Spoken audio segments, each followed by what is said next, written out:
Right. So, if what we are talking about is the rawness of experience, as it is, I'm laughing because raw is spelled R-O-A-R. That was wonderful. Raw, I guess. As it is, why do we need specific forms of training? Really, really good question. You could say theoretically we don't, in practice we do. You could say different kinds of practices throw up different problems and alert us to what's going on, what kind of practice, what kind of... You make us more aware of what's going on. So, for example, practicing by focusing on love and compassion, for example. You know, we think we know vaguely what that is, and that we don't know what it is. And yes, you know, a bit more of the same. And then actually when you start to look into it, you start to see your own habits of mind much more clearly. You start to notice aspects of the practice that perhaps you were missing when you were very focused on seeing the true nature of reality. You might have got a bit intellectual and a little bit kind of cut off from feelings or whatever. So that would show that there were actually things there that you needed to let go of. You might be thinking of why would you need to study and understand the different views on emptiness and so on. Again, if you had understood the pointing out instruction well enough and could actually rest in what you'd understood, that could get you there. But on the other hand, if you look into the different views on emptiness, you start to realise that actually that's showing up habits of mind that you might not have noticed, sort of misunderstandings you might not have noticed, questions that you had been shelving and thinking you understood when you couldn't understand. So hopefully it would increase your openness and humility and sort of lessen that tendency to think you know already. So that could help.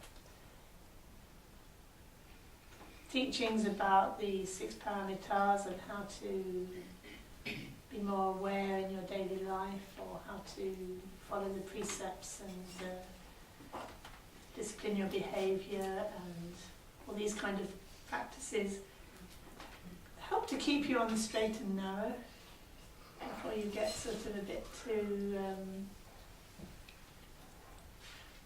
just looking at the rawness of your experience.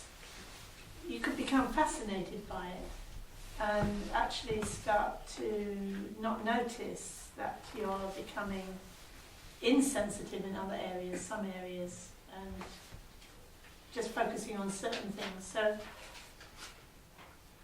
and then the vast division, the doctrinal side of Buddhism, and the idea of the path, and the Bodhisattva path, and the Bhumis, and the Pure Lands, and the whole view of the nature of reality, the vast division you might call it. If you don't have any kind of challenge like that, looking at the rawness of experience, you might just stop with what you assumed was there in the first place, without anything to open you up to something more. If you've never heard of something more, why would you look for something more? So that's very important. Again, if you're simply looking at the rawness of your experience, you'll probably just maintain that for as long as you're fascinated by it, without any real staying power. So that's why it's really important to have this pranidhana power, the power of your vows, the power of your commitment, and to reinforce that with your pranidhanas and putting yourself in the right direction again and again. And then, again, if you just were looking at the rawness of your experience without really having any sense of Adhisthana coming from the lineage, you could actually go way off into a direction where there was very little support and protection. And, you know, one trip over and you could end up, you know, tumbling away from the path for a very long time. So that sense of getting yourself in the right place through the Adhisthana and the connections, and a certain amount of ritual helps, even if it's as simple as having a shrine or doing something every full moon or something that acts out your commitment in a you might call a symbolic way, but has a certain real power to it.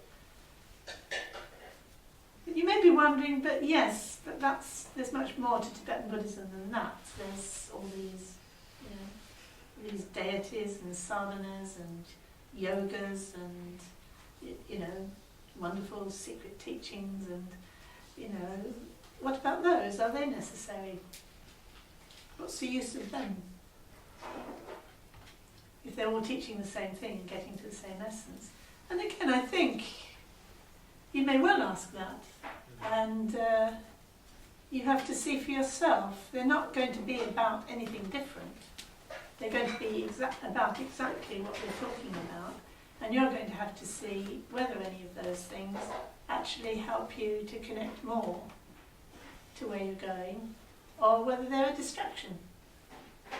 And at the moment, I think you've all got plenty to get on with, so you don't need to get anxious about what else there is out there. So I tend to not talk about lots of elaborate practices, because I think it takes some time to just get in the ballpark, and that's so powerful and so important. I think let's do that, and do that together. Because one of the things that happens when you start doing different practices is that then we're not able to support each other in the same way, because we're not all doing the same. So there's so much that we can all be doing the same at all different levels. I want to build that as the foundation for the Sangha.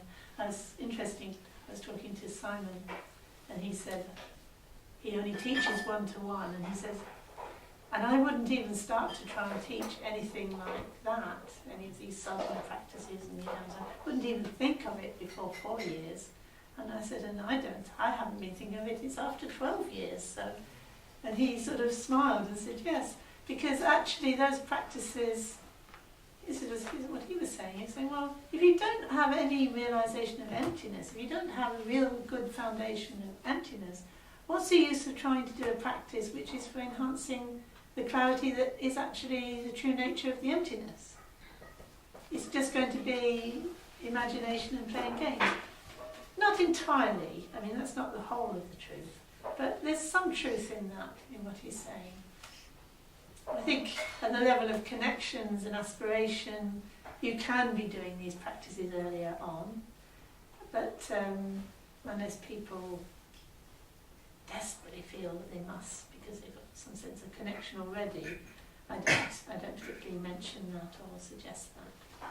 And in fact, even when I introduce Guru Rinpoche, which is pretty far out, I don't even suggest that he looks like anything. You know, because I found personally, when I was asked who Guru Rinpoche is, or who, you know, Chinrezig is, or who any of the people, and I was shown a picture, I just felt tremendously disappointed. Just tremendous sense of disappointment, because I didn't like them. And I found that actually when I started reading the sutras, and I was reading the sutras, and the vision in the sutras, it was like really amazing. I just felt amazed, because I couldn't imagine it, but I could get some flavour of something. And the character of the Buddha that came through, and the character of Manjushri and the other bodhisattvas that came through, I started to really feel, wow, you know, this is something I'm really interested in. And it wasn't, you know, I noticed I had no visual picture of it. So I think people are different. But there is a point of working with, the imagination. I mean, I'm not saying that, I'm disputing any of that, but each teacher chooses his own way of teaching. And I think we Western teachers are going to tend to choose the same way because we're teaching the same sort of people, sort of background. So I don't know if that covers what, we could talk about that for a long time. I think one of the things that really struck me though was, for Tibetans, they talk about the listening, reflecting and meditating and the shamatha and vipassana and pointing out instruction and the abhisheka, getting the, through yoga, getting that direct living connection and so on. They talk about that, but they tend to talk much more about, they've got a little catchy term called purification and accumulation. Sort of satjam. It's 2 words. Satjam.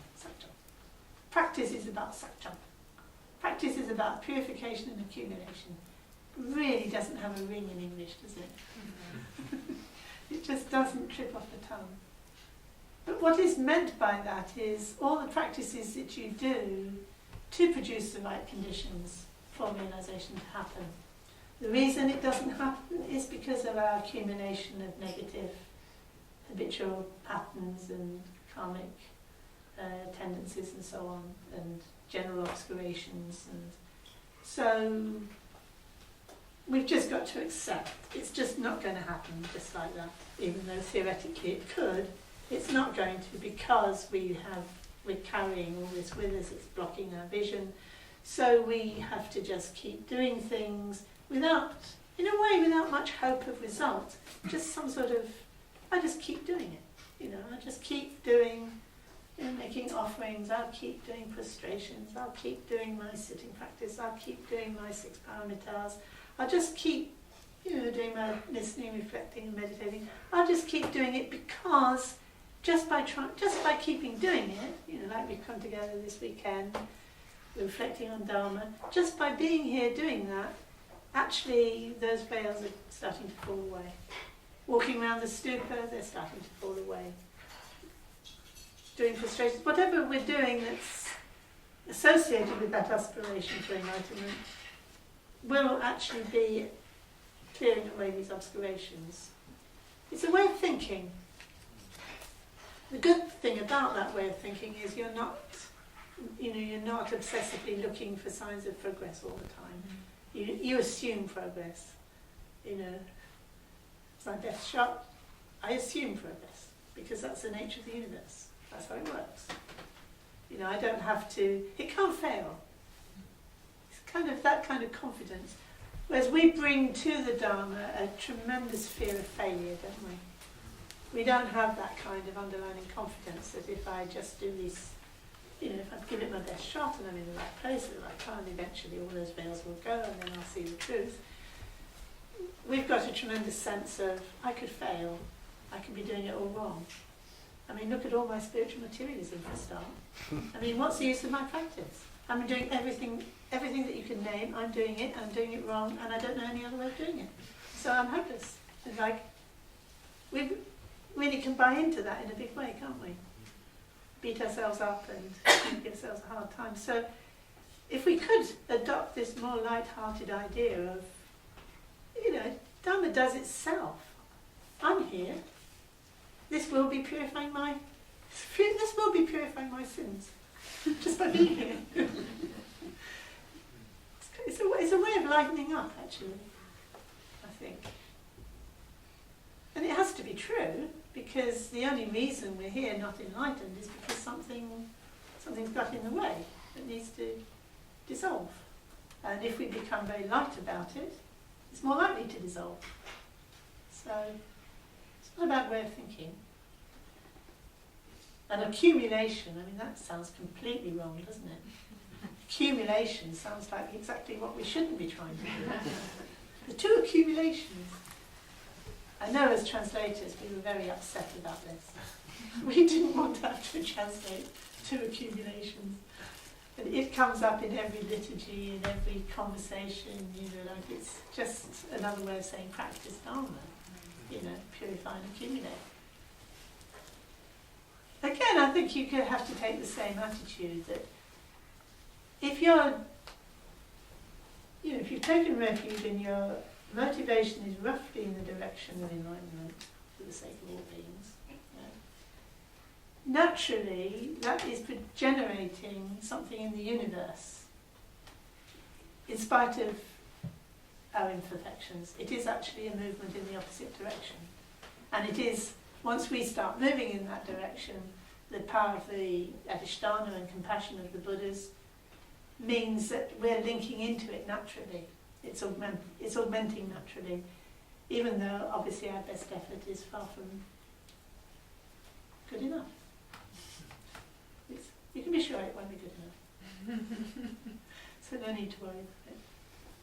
Just give your best shot and in a way trust that actually that's going to build up over time. Figuratively speaking, because obviously nothing is going to build up, because you're already enlightened in a sense, you already have that nature. So the only thing that could happen is that it emerges more. But then we say that, don't we? We say the sun's come out, when the sun didn't come out at all, it was always there. But we say it came out, it's come out really, you know, it's really come out now, it's come out, you know, it's really come out a lot now. Because it hasn't at all it's happened is the clouds have moved. It hasn't done anything. So, accumulation, again, I think both those terms are used to generalise our Dharma effort. It's not our self-effort. It's like, just that's how the universe is. If we're doing those kind of things, something positive is happening. So, you know, we could relax into that and, you know, not be constantly taking our faults so seriously, but at the same time not ignoring them.